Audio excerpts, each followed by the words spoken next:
石流星さん、ありがとうございました。では今日も元気にちいかわ占いです。今日最も良い運勢なのはさそり座のあなたです。抜群の存在感で主張が通る最高の日。来週以降やりたいことを決めてみましょう。ラッキーパーソンは誰とでも打ち解ける人です。5位の魚座の人は甘いものを食べると元気回復。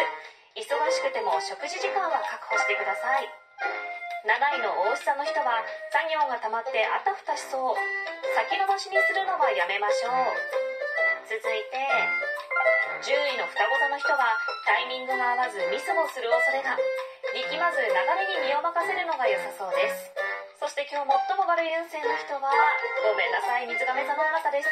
無神経な発言が原因で思わぬ事態に陥るかも。思いやりのある言葉選びを意識してください。でも大丈夫。そんな水亀座の月を回復させるラッキーメニューはきゅうりの梅和えです。